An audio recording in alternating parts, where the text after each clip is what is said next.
వచ్చే ముఖ్యమంత్రి కేబినెట్ లో నేను ఉండను అని రాజీనామా చేసినటువంటి మా యువజన కాంగ్రెస్ నాయకులు మా అందరికి కూడా మార్గదర్శి పెద్దలు కోమరెడ్డి వెంకరెడ్డి అన్న గారికి నమస్కరిస్తూ, అదేవిధంగా స్థానిక మున్సిపల్ చైర్మన్ శ్రీనివాస్ రెడ్డి గారు, వైస్ చైర్మన్ రమేష్ గౌడ్ గారు, జాతీయ బీసీ సంఘం అధ్యక్షులు జాజుల శ్రీనివాస్ గారు, పల్లె లక్ష్మణ్ గారు, తొన్ను శ్రీనివాస్ యాదవ్ గారు, స్థానిక సంస్థల జాయింట్ కలెక్టర్ గారు, మిగతా నల్గొండ జిల్లాకు సంబంధించినటువంటి పెద్దలు, ఇక్కడికి ఇచ్చేసినటువంటి సహోదర విద్యార్థులకు పెద్దలందరికీ నా హృదయపూర్వకంగా నమస్కారం.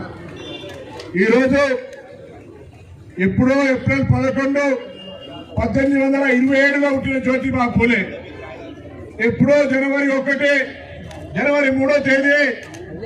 1831లో పుట్టినటువంటి సావిత్రిబాయి పూలే యొక్క విగ్రహాలను ఆవిష్కరించుకున్నాం. ఎందుకు అంత ప్రాధాన్యత? వాళ్ళిద్దరు విగ్రహాలను ఆవిష్కరించుకొని మనం ఏం చెప్పదలుచుకున్నాం? విగ్రహాలు అసలు ఎందుకు పెట్టుకుంటాం అంటే, ఆ మహానుభావులు చేపట్టినటువంటి ఒక సంక్షేమ కార్యక్రమం కావచ్చు, ఒక సమస్యకు పరిష్కార మార్గం కావచ్చు, వారు తెచ్చినటువంటి ఒక సంస్కరణ కావచ్చు, ఇలా ఈ సమాజం ఎప్పుడు ఆ విగ్రహం చూసినా అది మనకు జ్ఞాపకం రావాలి, దాన్ని మనం అనుసరించాలని. ఇవాళ జ్యోతిబా పూలే, సావిత్రిబాయి పూలే గారు బలహీన వర్గాలకు సంబంధించిన హక్కులతో పాటుగా అన్ని వర్గాలకు సంబంధించినటువంటి సమాజంలో సగభాగమైనటువంటి సగం మంది మహిళలకు సంబంధించి చదువుకునే హక్కు ఉండాలి. ఈరోజు మహిళలు ఇంత స్వేచ్ఛగా చదువుకోగలుగుతా ఉన్నారు అంటే మహిళలందరూ ఇలా సావిత్రిబాయి పూలే జీవిత చరిత్ర తెలుసుకోవాల్సిన అవసరం ఉంది. సావిత్రిబాయి పూలే ఈరోజు మహిళలంతా చదువుకోవాలని ఆనాడు ఒక దురాచారాన్ని తొలగించి ఉండకపోతే ఇలా ఏమైతుందో ఒకసారి ఆలోచించండి. ఆ విధంగా పోరాడినటువంటి ఆ యొక్క మహాత్ముల ఆలోచనకు అనుగుణంగా ఈ సమాజం నడవాలని, అందులో సామాజిక న్యాయానికి సంబంధించి స్వాతంత్రం వచ్చిన 1947 నుంచి ఇలా 2024 వరకు ఎస్సీ, ఎస్టీ, బీసీ మైనార్టీలకు ఏదైనా సంక్షేమ నిర్ణయం తీసుకుంటే అది కాంగ్రెస్ తోటి మాత్రమే సాధ్యమైందనే మాట సందర్భంగా మనం చేస్తా ఉన్నాం. తప్పకుండా ఈరోజు జాజుల శ్రీనివాస్ గారు చెప్పినా, రామరాజు గారు చెప్పినా మా ప్రభుత్వం తప్పకుండా బలహీన వర్గాలకు సంబంధించి కట్టుబడి ఉంది. కార్పొరేషన్ ఏర్పాటు చేసినాం, ఏర్పాటుకే పరిమితం కాము, తప్పకుండా వాటికి అవసరమైన నిధులను కేటాయించే బాధ్యత మొత్తం మా మంత్రివర్గం మీద ఉంది అనే మాట కూడా సందర్భంగా మనం చేస్తున్నాం. దాంతో పాటుగా ఫీజులు, రియంబర్స్మెంట్, మెస్ ఛార్జీలు గత ప్రభుత్వం పెట్టిన బకాయిలను ఒక్కొక్కటిగా చెల్లించుకుంటూ ఎటువంటి బకాయి లేకుండా ఎప్పటికప్పుడు ఇచ్చే విధంగా చర్యలు తీసుకునే ప్రయత్నం చేస్తాం.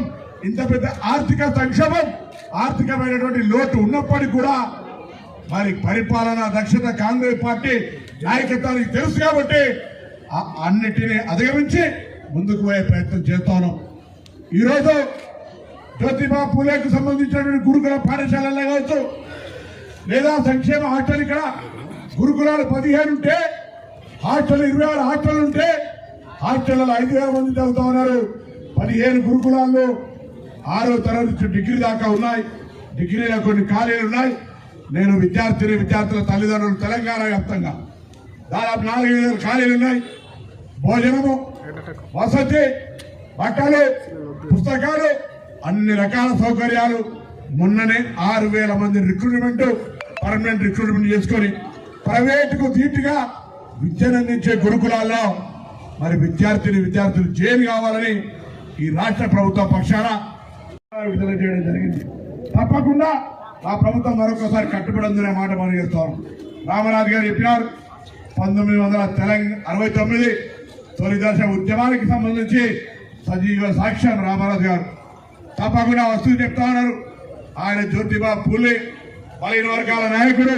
బలహీన వర్గాల ఉద్యమానికి వారు అంత తమ పాత్రను పోషించినారు.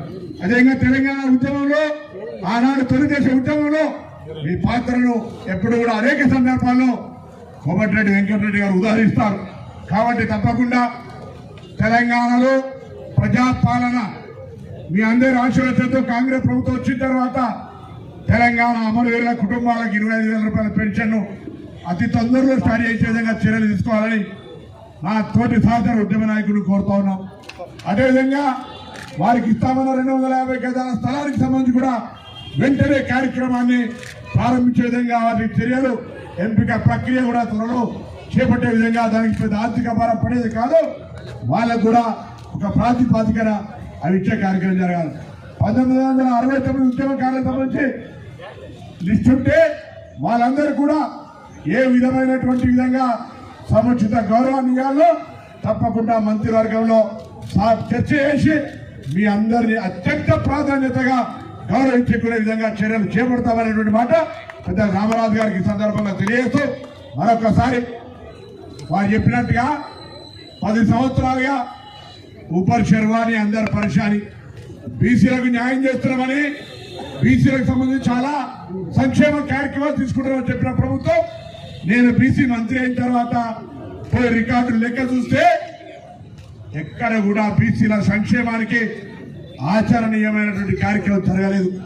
మాటలు కోటలు దాటినాయి కానీ న్యాయంగా ప్రజలకు సంబంధించిన లాభం జరగలేదు. ఎప్పుడో ఎన్నికలప్పుడో బీసీ బంధు పేరు మీద కొంతమందికి ₹1,00,000 ఇచ్చి ఆ ₹1,00,000 అప్లికేషన్ లక్షల మంది పెట్టుకుంటే కొంతమందికి మాత్రం శాసనసభకు 100-200 మందికి ఇచ్చినారు. అది కూడా టీఆర్ఎస్ నాయకులు ఎంపిక చేస్తే. కానీ ఈరోజు బీసీ పారిశ్రామికవేత్తలకు కావచ్చు, చిన్నతర పరిశ్రమలు పెట్టుకునేటువంటి వాళ్ళకి కావచ్చు, కుల వృత్తులను రక్షించడానికి కొరకు కావచ్చు, అన్ని రకాల చర్యలకి బడ్జెట్ లో కార్యక్రమం తీసుకోబోతా ఉన్నామనే మాట సందర్భంగా మనం చెప్తాం. ఏది ఒకటే రోజు మార్పు రాదు. 10 సంవత్సరాలుగా జరిగిన నిర్లక్ష్యానికి మార్పులు చేర్పులు చేసేటువంటి శ్రీకారాన్ని బలైన వర్గాల శాఖ మంత్రిగా సహచర కేబినెట్ మంత్రులతో గౌరవ ముఖ్యమంత్రి ఉప ముఖ్యమంత్రి గారి సూచనల మేరకు రాబోయే కాలంలో బలైన వర్గాలకు సంబంధించి మంచి జరగాలనే శాసనసభలో కుల జనగణన తీర్మానం చేశాం, జీవో తీశాం, 150 కోట్లు కేటాయించాం, విధి విధానాలు నిర్వహించాం. తప్పకుండా కార్యాచరణ తీసుకొని ముందుకు పోతా ఉన్నాం. యావత్ తెలంగాణ ప్రజలకు సహకరించమని కోరుతా ఉన్నాం. ఈ జనగణన ద్వారా రాహుల్ గాంధీ గారు చెప్పినట్టుగా ఎవరి వాటా ఎంతో ఎవరి సంఖ్య అంత అనే విధంగా చేపట్టేటువంటి ఆలోచనతో ఉన్నాం. అదే కాదు ఇంకే కార్యక్రమమైన కుల వృత్తులకు సంబంధించి ప్రోత్సహించే విధంగా అన్ని రకాల ఆర్థిక పరిపుష్టి కలిగే విధంగా చర్యలు తీసుకుంటామని మనవి చేస్తూ ఇలా ఆ జ్యోతిబా పూలే సావిత్రిబాయి పూలే గారి ఆశయాలను తీసుకొని మా ప్రభుత్వం ముందుకు పోతుందని మరొక్కసారి సందర్భంగా మీ అందరికీ మనవి చేస్తూ ఈ అవకాశం కల్పించిన నల్గొండలో ఇంత పెద్ద ఎత్తున జ్యోతిబా పూలే ఆశయాలకు అనుగుణంగా అందరం ముందుకు కలుస్తామనే మాట చెప్పిన మీ అందరికీ మరొక్కసారి పెద్దలు మా అన్న ఉద్యమకారుడు కోమటిరెడ్డి వెంకటరెడ్డి గారికి ధన్యవాదాలు చెప్తూ తెలుసుకుంటున్నాం. అందరికీ మన పిల్లలే కానీ మన చుట్టుపక్కల పిల్లలే కానీ సమాజంలో మనకి ఎక్కడ కనిపిస్తే అక్కడ ప్రతి ఒక్కరిని విద్యావంతులు చేయడం, ఈ పోటీ ప్రపంచంలో ప్రతి ఒక్కరు చదువుకునే విధంగా సంస్కారవంతమయ్యే విధంగా వారు చూపించిన మార్గంలో నడిచే విధంగా మన యొక్క బాధ్యత నెరవేర్చాలని సందర్భంగా కోరుతా ఉన్నా. మొన్ననే గ్రూప్ 1 రిజల్ట్ వచ్చినాయి. దాదాపు 5,000 మంది